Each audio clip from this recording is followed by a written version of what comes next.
Hello.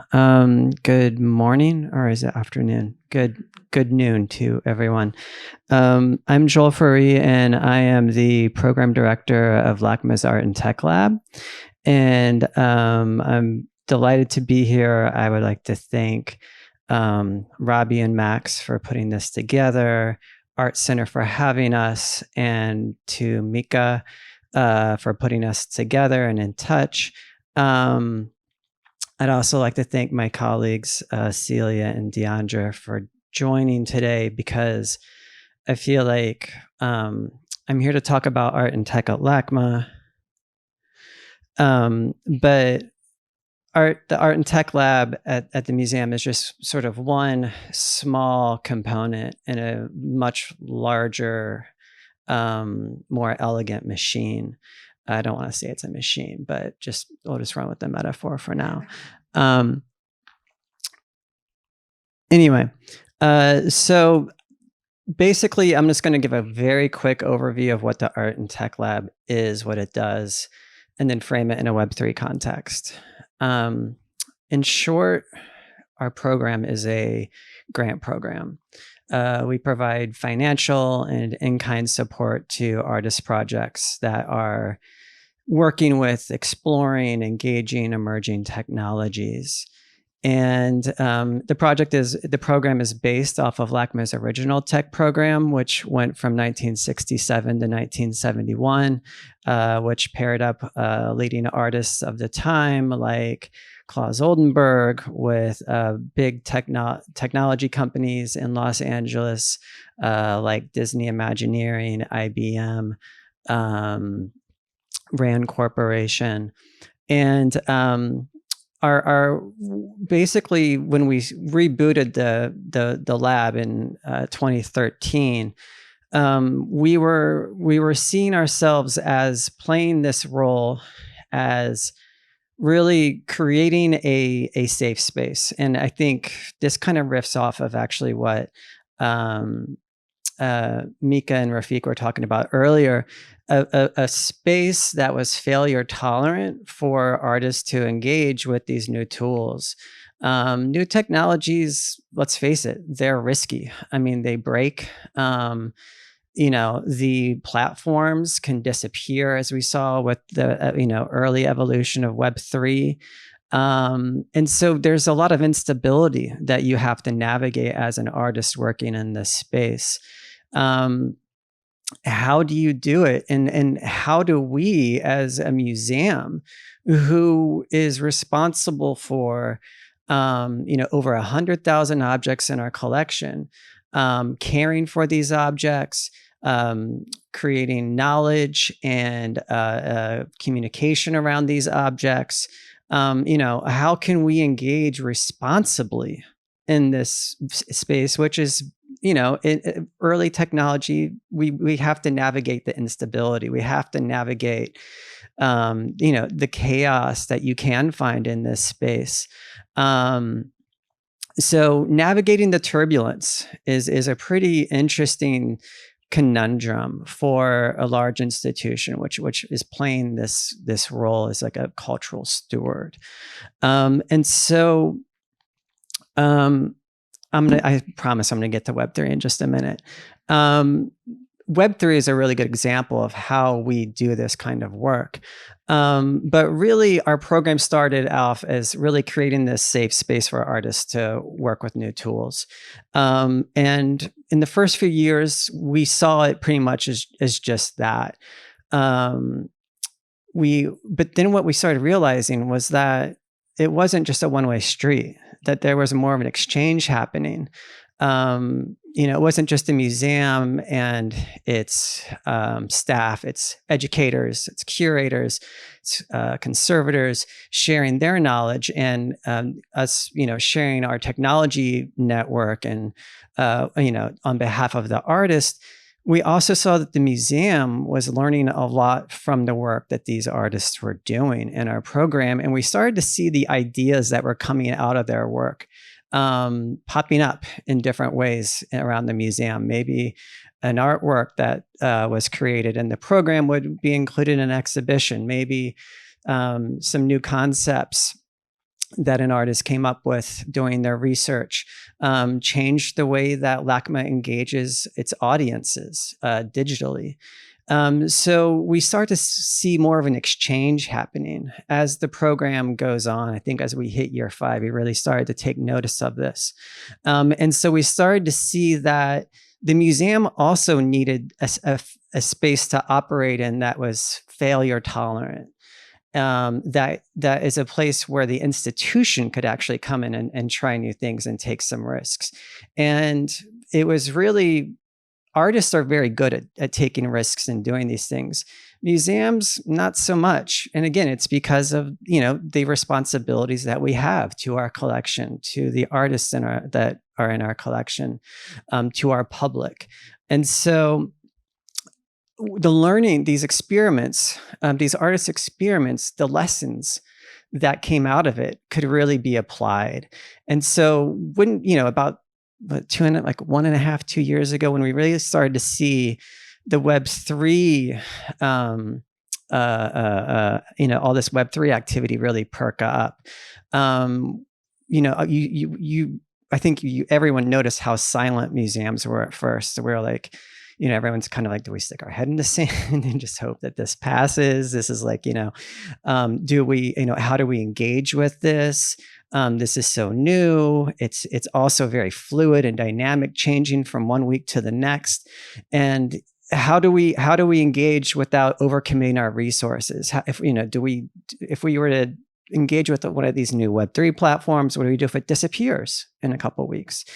So the first thing we did was take a look at the dialogues that already existed within the museum, with our curators, with the artists that we are working with as a museum, with the artists that were in our Art and Tech Lab program, and formalize these conversations. We started publishing them on our website and really, facilitating more of a formal dialogue. And so this is how our blog series, NFTs in the Museum, came about. Next, we wanted to kind of act upon these principles and these ideas that were being developed from these conversations. And so the first action that the Art and Tech Lab took was to reach out to an artist and curator who operates in LA, Peter Wu. And he runs a really interesting virtual gallery called Epoch. Peter had already been working with some artists in our program. I had actually been introduced to him by one of our grant recipients, Caetano Ferree. And it was really interesting seeing all the work that Peter was doing in the Web3 space. So Epoch Gallery creates these, basically they're virtual exhibitions, or I should say virtual environments that have digital artworks staged in them. Peter works closely with each artist to make sure that the work is placed within the right context, and operates with a high degree of nuance. And that was really important to us. These exhibitions are minted and sold as NFTs. And this is the first time that you actually see an entire virtual exhibition being minted as an NFT. We'd seen artworks as one-offs being sold and being minted, but Peter was thinking way beyond this. He likes to joke that he's a unicorn in this respect, because really what he was doing hadn't been done. His smart contracts were super sophisticated. And with respect to that, the smart contract, basically there's a really interesting equity model that is built in for all of the artists who participate in these exhibitions. When an NFT would be sold, all of the artists would get an equal share of the sale. So instead of having this model where it's more competitive, where, if you go to a group show and you buy a work, that one artist is the only one who benefits. In this model, you buy the work and all the participants get an equal share. And so this was a really exciting concept that was very Web3 that we wanted to learn from as a museum. How can we, engaging in this space, look at these new models of equity How can we incorporate them into our own practices? So Peter curated a show for us. This is actually from an earlier exhibition that Peter did. I just really like it because it has a very, again, I'm actually riffing off of Rafiq's presentation, I think, has this really cool Blade Runner feel to it. But this is still from the exhibition that Peter did with us. It was a show called Echoes, and Peter created our entire campus as a virtual landscape, and then placed virtual artworks throughout the space. And for many of the art, for many of us in the museum, this was a brand new world for us to step into. Also for some of the artists who Peter worked with, who are in our program, it featured all Art and Tech Lab grant recipients. So it was another way for us to engage our artists that were our grant recipients. And for some of them, they were intimidated by participating in the Web3 space. But Peter was one of these people who could help them navigate it, who could be a true facilitator, and really could, he's very good at sort of hand holding, if you will. And we were able to really learn a lot from by collaborating with him on this exhibition. I'm going to actually, Celia, we'll skip back to this. But this is actually a really good plug. This is going to be a really great show on art, digital art from the early origins of digital art, if you will, that our curator, Leslie Jones, is putting together. But anyway, to go back to the exhibition with Peter Wu, another component of that show, or of that project, was that the artwork was going to have its own certificate of record, and it would be produced by an organization based in Paris called Uncopied. These certificates of record are interesting to us as a museum because that's a lot of our work, keeping tabs on our artworks. And the idea of creating a record and minting it on the blockchain was totally new to us. But there are perceived benefits from doing something like this. You could, there's benefits to security, data security, to also transparency. There's always that question of, provenance as well that comes up. And so we started to take on this sort of additional project that was related to the exhibition with Peter.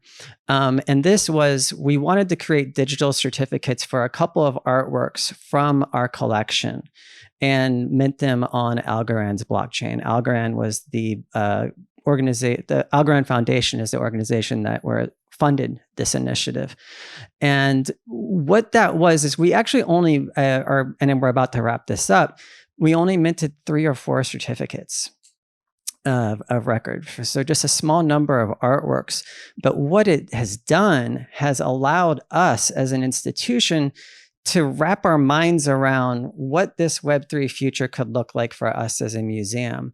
What are some of the processes that we have to put in place? What are some of the protocols that we have to have up and running in order for us to, conceive of having all of your collections data on the blockchain? Because when something's on the chain, it's there. It's you can no longer go back and I want to change this or change that. So there's all these new questions, and actually, in regards to that, there's IP issues, which I think are especially interesting. Which I know artist rights, that plays into it as well. And I think with your conversation, I really we touched on a lot of the similar information or our subjects in our explorations of trying to envision like a Web3 future. So I am now going to hand it over to my colleague Celia, who's going to talk a bit about how we use or how we envision Web3 and cultivating that sort of culture of Web3 to support our initiatives.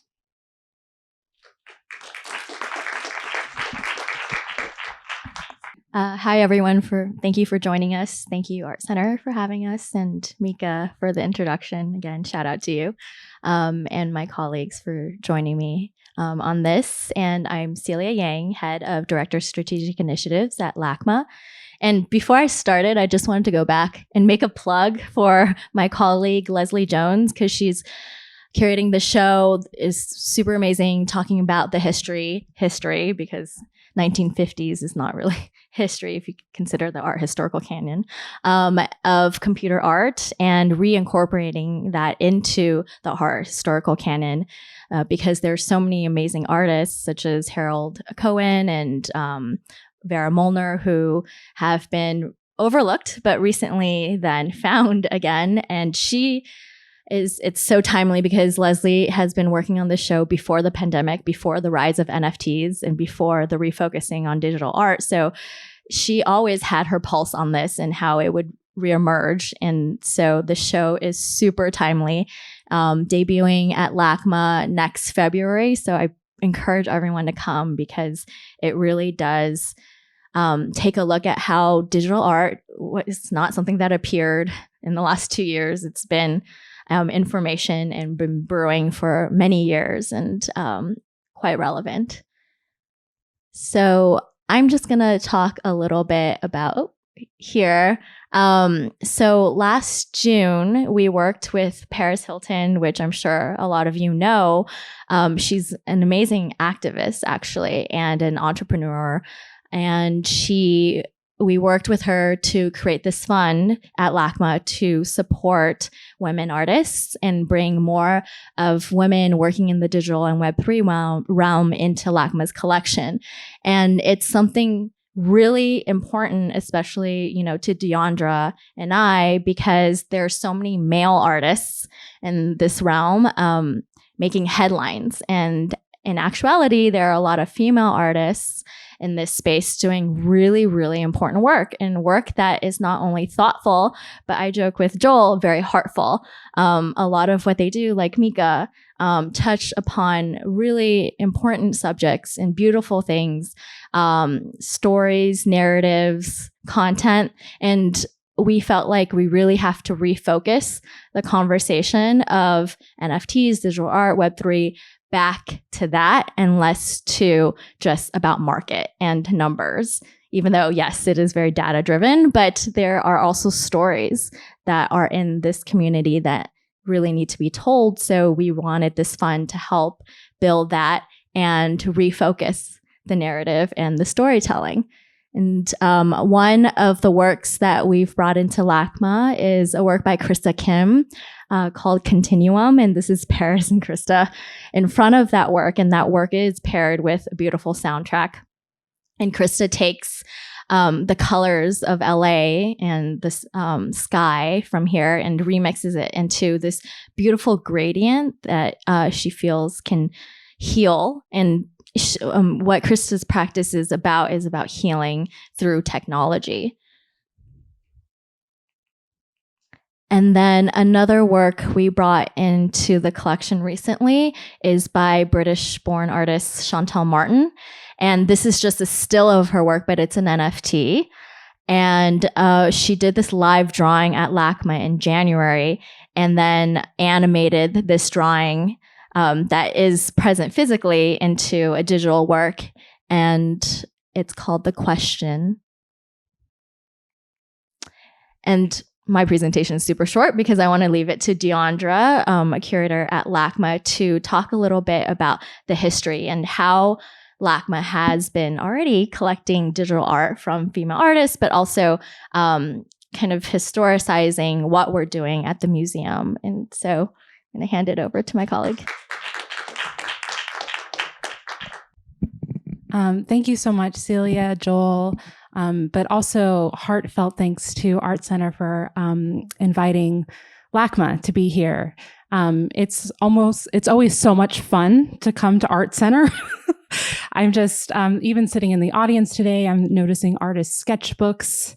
note-taking and to walk through the halls of this place and seeing ideas being imagined, problems being solved is kind of the most exciting experience, and what really motivates me as a curator to do what I do is to meet and be with artists.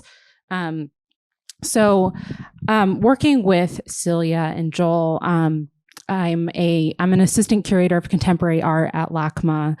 And before I joined contemporary, I was in photography.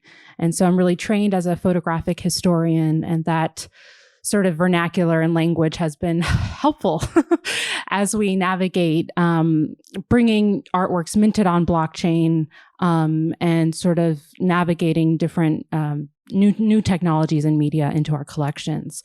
So actually, I'm going to go forward a little bit.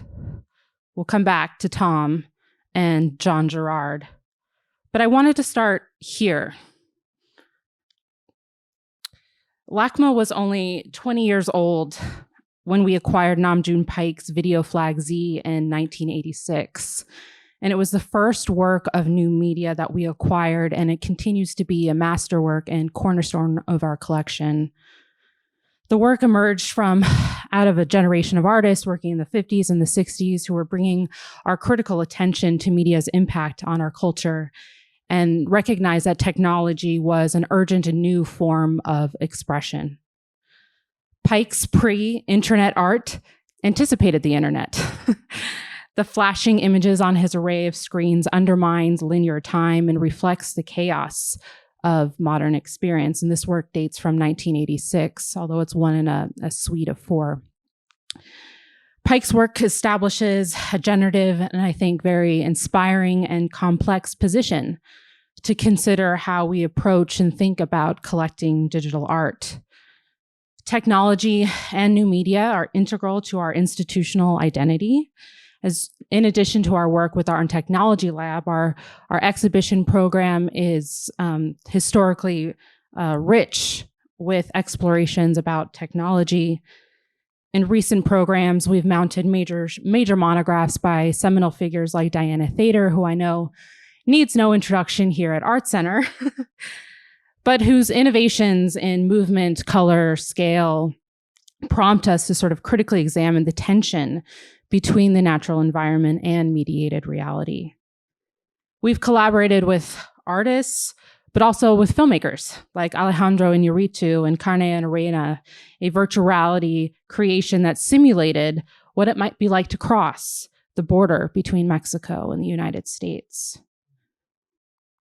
Or with John Gerard, who uses technology to bring our critical attention to the human impact on the landscape. This is a work in which he sort of documented these enormous solar fields in the landscape or in the desert of New Mexico, and sort of resituated them on this monumental screen that we installed on our campus.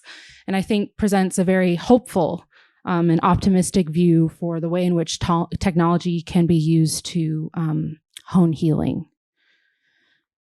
In collaboration with Christian Marclay, who I think mostly typically associate with the clock, we actually collaborated with Marclay and Snapchat to realize an experiential exhibition where museum visitors could generate musical scores.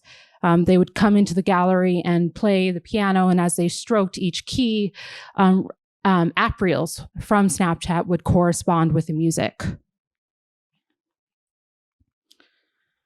As LACMA looks to the future and considers what a museum of this century should look like, I notice the ideals of Web3 embedded in the architecture of our new building plan. Decentralization is key to the way in which we imagined our new encyclopedic museum designed by Peter Zumthor, which is planned to unveil in the city of Los Angeles. And well, it's a moving target, but 2024, 2025, let's say.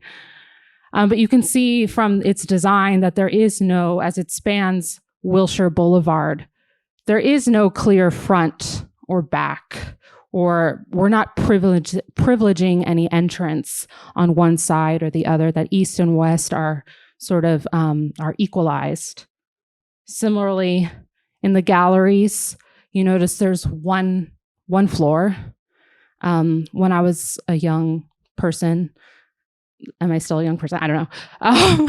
But I just remember walking into the Met. My mom was an art teacher, and she would just take me around to every museum she could, and we would walk into the Met, and what do you see first? Greco-Roman sculpture. And what did that mean to me? What did that sort of subconsciously suggest to me as a young Black girl? So in an architectural plan that says, no, we're not going to put Pacific or Asian art on the bottom floor or African art on the top floor, all regions of the world and all cultural production of the world potentially are equalized or or given a sort of equal treatment in this building plan. Another ideal that we heard a lot about over the last 2 years and ongoing with Web3 is this idea of transparency. And I love the building plan. You can kind of see it here, these glass windows on the facade of the building, so that as visitors are inside the galleries looking at historical things or art from the past, presumably, that around them is the present world, that there's cars zooming beneath them on Wilshire Boulevard, planes, aircraft, whatever, that the society, the social world is alive and happening around the building. And then I think this provides a really critical framework for the way in which we need to be thinking about how history should be written into the future, that history is a living record, that texts are not in books that get referred to, but that actually history constantly needs to be updated with increasingly more kind of wide voices.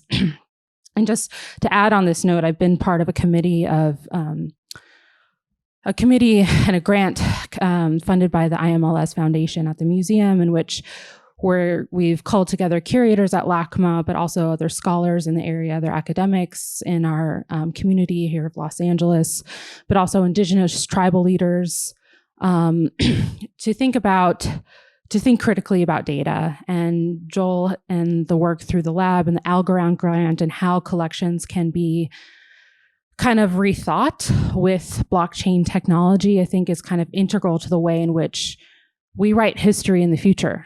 Crowdsourcing was kind of debated in these meetings, like the idea of inviting visitors, the public, to write your historical records, and that sort of deprivileging sort of the authority of a singular voice or a singular curator, but sort of opening that up. And so these are early conversations, but like in this Web3 space, I think this is where we want to head. This is where over the last 2 years, our audiences are crying for us to go. And I think physically, like literally with the architecture, like we can do it. I think this model is a really inspiring kind of place to be. One of the first thinking about kind of digital art history that we brought into the collection recently. So we've brought in, I think, upwards of like 20 different NFTs into our collection over the last 2 years, some of which we've announced and been published, but kind of as Joel's saying, it's like, do you stick or maybe it was Celia, one of you, stick your head in the sand, or like, how do you navigate this new territory? But LACMA's position was to embrace it and to work with artists and to be in conversation with them. And so we were really delighted when we could support the acquisition of an artist that we've worked with for a very long time, Lee Mulliken, who replaced his palette knife and his oil paints with a mouse and a stylus, merging sort of surrealist or automatic kind of drawing principles with computer mark making. And I love this quote from Mulliken, who, here he is at UCLA, experimenting. Experimenting. You can see the stylus in his hand. He said, "I found that beyond what one thought, the computer as being hard-lined, analytical, and predictable, it was indeed a medium fueled by the automatic, enabled by chance and accident, and the discovery of new ways of making imagery."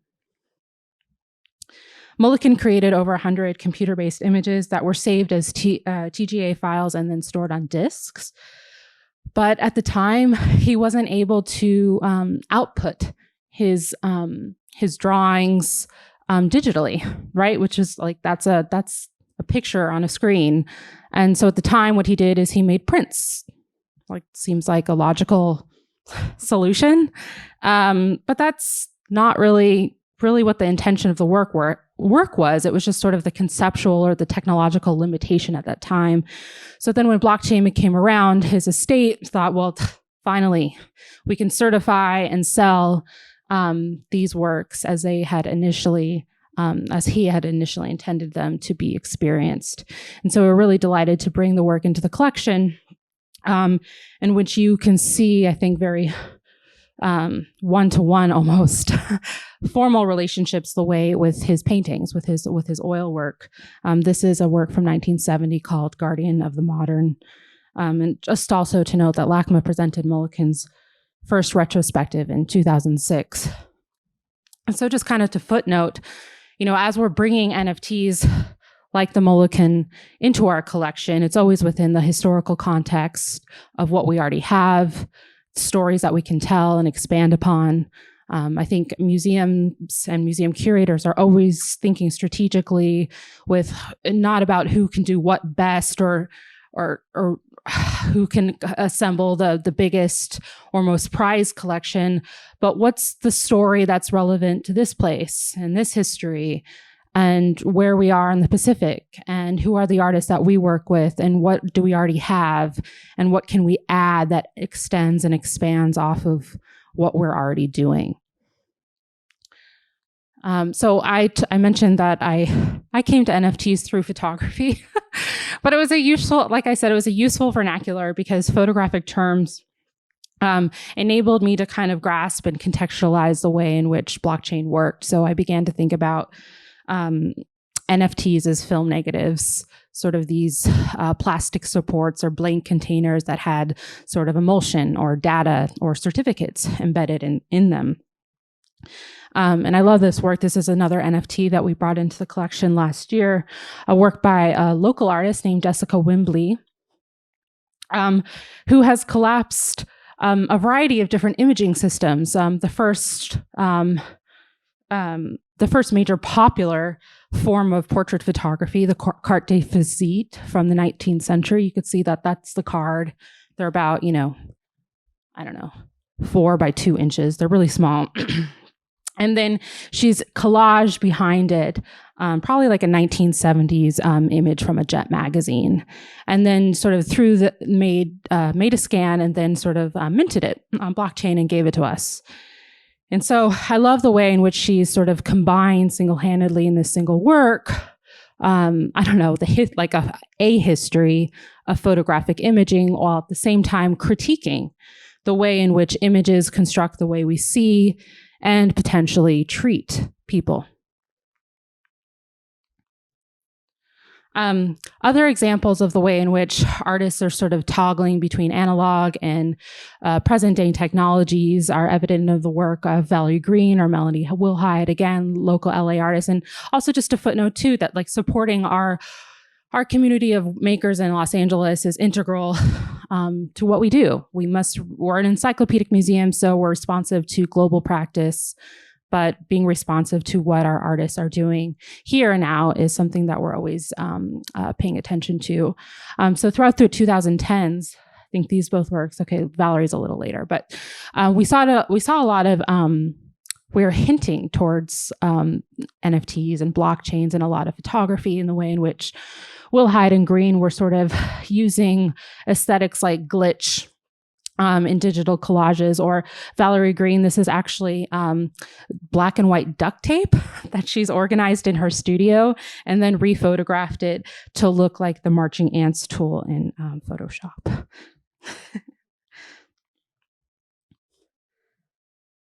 Kristen Cunningham, an artist who's thinking critically about space and this single channel video work, Hypercube, in which this space bounces, the cube bounces around the screen and explodes into different shapes and sizes, sort of examining and perhaps potentially rupturing the parameters of three-dimensional space. But digital art should not only be understood as an artistic category, but as a way we can think about perception. Grids are measurements that define relationships between objects and space. The grid signifies math and the computer. It also signifies traditional art forms like painting.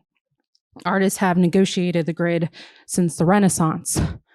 And so working with digital art and NFTs has changed, like opened my eyes and changed the way that I might approach or think about an artist like Agnes Martin and the way that she was utilizing the grid in the 70s. Similarly, an internet artist, as she has described herself, local artist Petra Courtwright, who again working in the mid 2010s, was early in the way that she was sort of painting using algorithms. And this is a work in our collection, a single channel video, in which these forms, they're kind of floral like. You can kind of discern they're like flowers. They slowly cohere and come together. And a practice like that, again, expands our ideas of how we can approach impressionist art or pop art. And then finally, I'll just conclude with LACMA's not in the metaverse yet. Although I've had one business meeting in the metaphor, and it was very strange, or metaverse, it was very strange.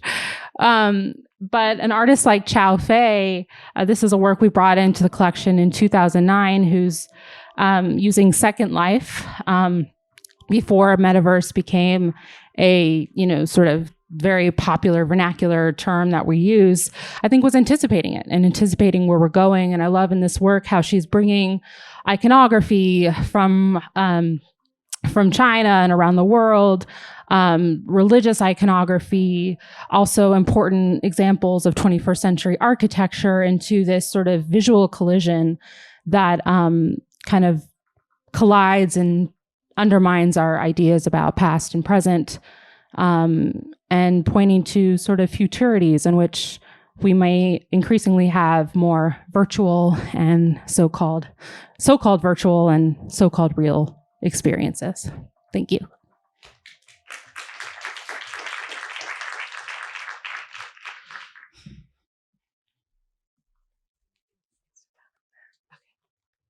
And Joel and Celia. Here, yes, I'll give you this one here. And you can choose a seat.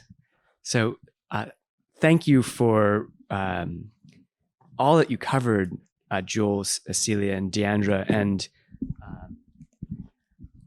I first want to say it's incredible to see you work together at an institution like LACMA that is at the locus of a lot of conversations culturally, regionally, about what art is, what art can be, and how that really connects so much of the fabric of Southern California. So you embody that in your way that you've developed this conversation, the way that you've presented today. I have some prepared questions, but again, I'd like to sort of foreground the audience. Is there anything, if there's anything that anybody would like to ask, you can walk to the mic and we'll see that signal. But first, I think maybe you could, and this was not one of our prepared questions, so but it's not a trick, so don't worry. Can you tell us a little bit about how you've all come together in your different roles and capacities? What did that look like at the beginning, and how has that evolved? And you can all share a perspective on that, maybe. I'll start.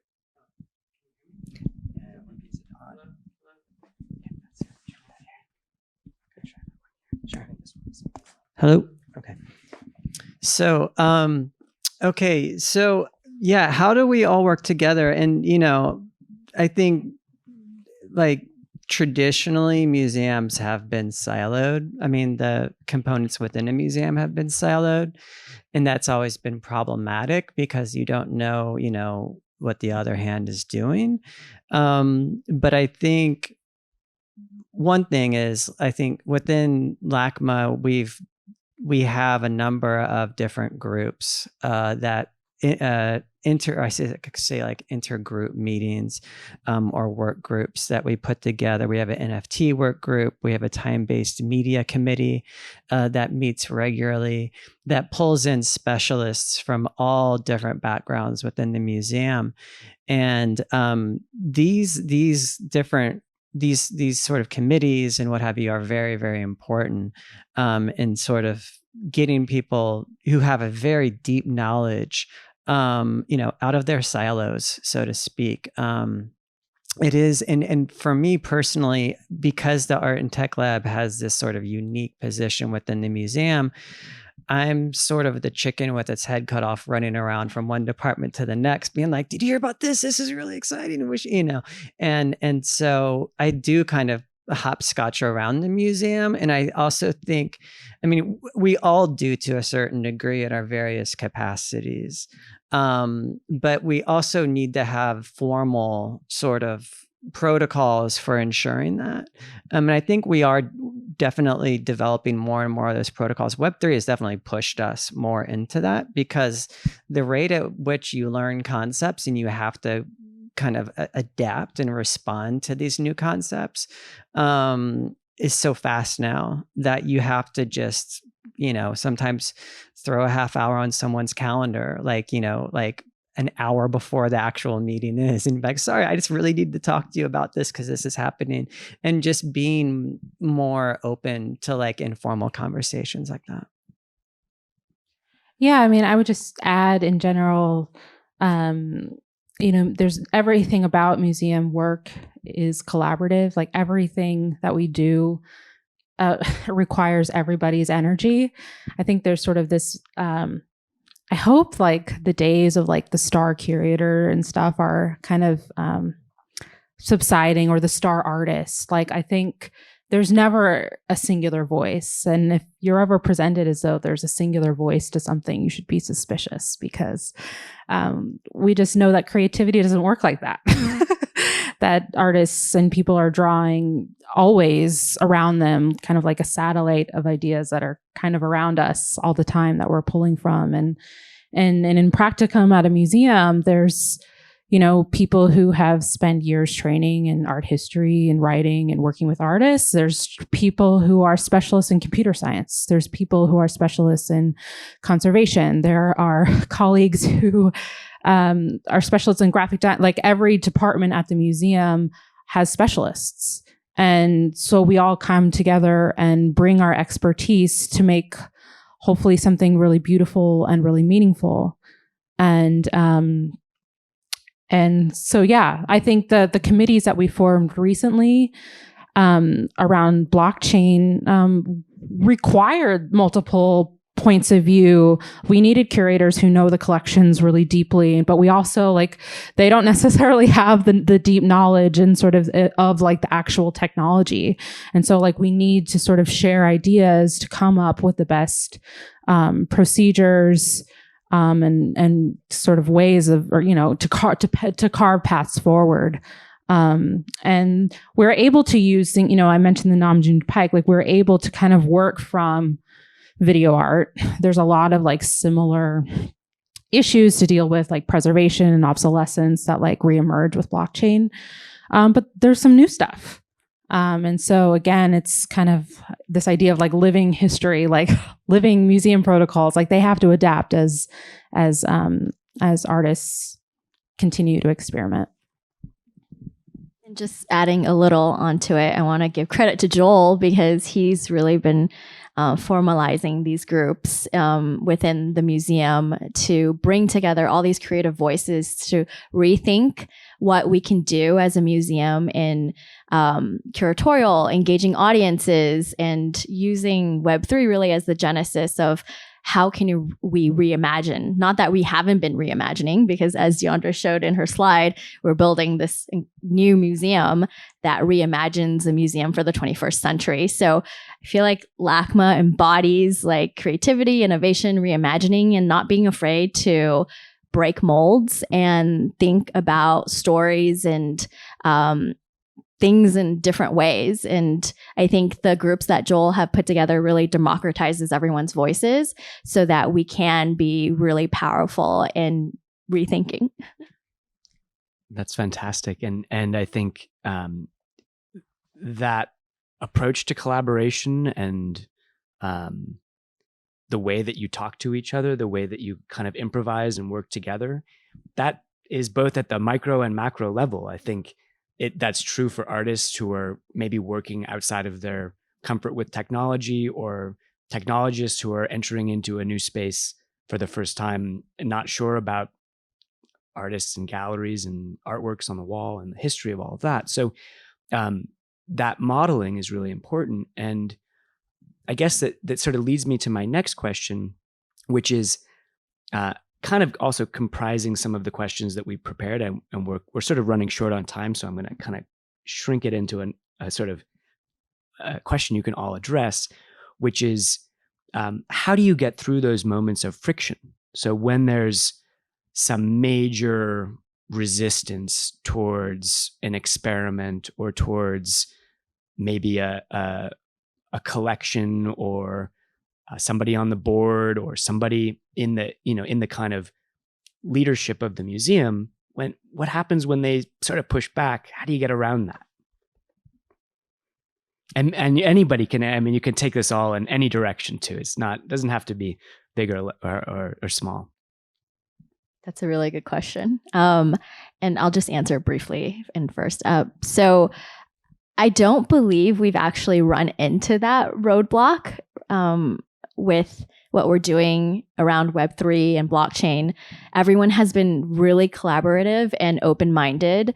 And I think we all are examining what we're doing now and thinking about what can we add to it, or what can we bring to the table that is positive. You know, we're really an institution that thinks like about history, but also about the future, and also with a positive lens. And, you know, I think it's the responsibility of an institution like LACMA to respond to current news and environments, and also thinking about them in new perspectives that bring maybe an enlightenment and a positive spin, or like a rethinking of things.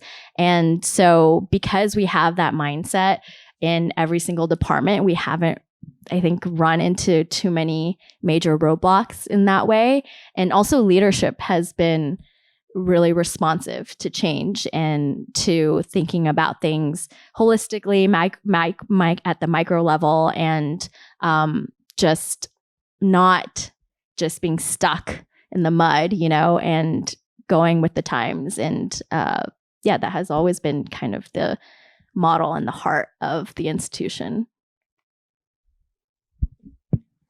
I also could say that, I mean, I think tension is necessary in any kind of sort of art and technology kind of relationship, or just in a museum. That if there's tension, that means that there could be something there. I think and it's not necessarily friction. I think it's more like I think it's important for me personally. I know that, I mean, I have a 6-year-old, so I'm always thinking about boundaries, you know, and when your child is having a temper tantrum, you know, they're looking for boundaries. They're looking for the parent to kind of give them some sense of stability. And sometimes I operate like a 6-year-old, especially in the heyday. I think in the early days of NFTs, it's very easy when you're getting caught up in the dialogue of emerging technologies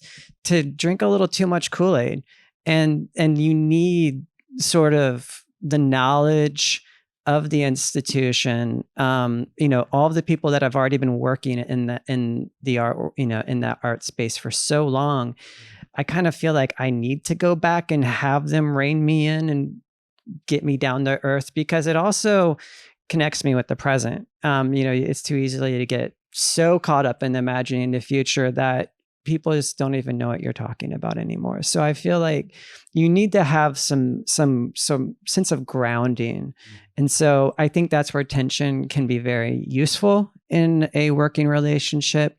I know that with a lot of my peers, when I meet with them, I'm not always, but often I am looking for really critical feedback, because I think my job is to just be like, what about this? What about this? What about this? And I'm also looking for other people to do their jobs to be like, well, no, that's a bad idea for X, Y, and Z, because they're the ones with, the background and the specialization. So. Yeah, I'll just add that, in museum timelines and like museum life, like LACMA's a baby. It's like a very young, we were founded in 1965. And I think we have major historic collections, which kind of ground us. But we're young. And I think that has enabled us to be kind of more flexible and nimble and kind of open and collaborative in the way in which we approach our program. So our external facing program, but also the way in which we approach working together. But, specific to blockchain over the last couple of years, I mean, I wouldn't say it was frictionless. Early concerns, of course, about the environmental impact and LACMA's role in that. And we had conversations about that and what our role is and how to sort of mediate that. And technology, as we anticipated, advanced, and not that it solved everything, but I think that is, much less of a concern. But, I think, going back as we develop new acquisition protocols and procedures for blockchain into the future, there's sort of templated or ideas about how artwork, I guess I just wonder sort of the exhibition sort of installation requirements that we ask from a video artist. In other words, I don't know if that the templates that have worked for other media in the past necessarily always correspond with blockchain. And so I think that requires us to create new templates instead of trying to duplicate old ones. I almost feel like in the way in which, even getting back to the arts rights, even the way in which agreements have been kind of written, I think we need to write new ones. Because I think sort of the media requires that. And so that is friction though, right? Those are conversations, those are debates with legal counsel and other stakeholders, with artists. And they're not it's friction in the sense of problem solving. And so, but problem solving is good. And it's what kind of launches you into the future, right? Is to come against a problem or a boundary and then try to figure out how to get over it. That's a inspiring and something that we can all bring to our work. I think the time of change, the pace and acceleration of the learning that's required, and the kind of just the raw change that is enabled. It changes Art Center. It changes a conference. We're looking into two realities here. We're in a space, and our audience is here and online, and this is the first time we've done that. So you're helping us experiment. You're helping us test and pilot, and in many ways, this program encapsulates that spirit as well. And so we hope to be ongoing partners in that. Sort of a friend in Pasadena, and also in downtown LA, we're a space opening up, and a very interesting curatorial program there. So If there are any questions in the audience, we have time for maybe one. And if not, this will be our wrap up here. So I don't see any questions. Before we close, though, I have to acknowledge how critical one person in this production has been, and that is my colleague, Max Hillary. Max, I've worked at Art Center for quite a long time now, and Max has been working in our department for really only 3 months, and he has brought everything together for this day, managing the hybridity, the complexity of the schedule, the navigation of the post-COVID protocols, scheduling of speakers, wrangling of files. The work that he has done to make this real is incredible. And thank you, Max. I'm lucky to have him, and we're all lucky to have him here at Art Center. It's transformational, to say the least. So that will wrap us up for the week, for the conversation. Thank you all for joining us here. We've got a lot more in store on this, and the types of conversations, the seeds that have been planted, you all take them forward as our audience, and there's lots of ways in which that will materialize and manifest. And we're here as a place for these conversations, for the kind of dialogue, critical thinking, and sharing of experimentation, which really is what we see our role as in this space. So thank you very much. A great conclusion. Thank you.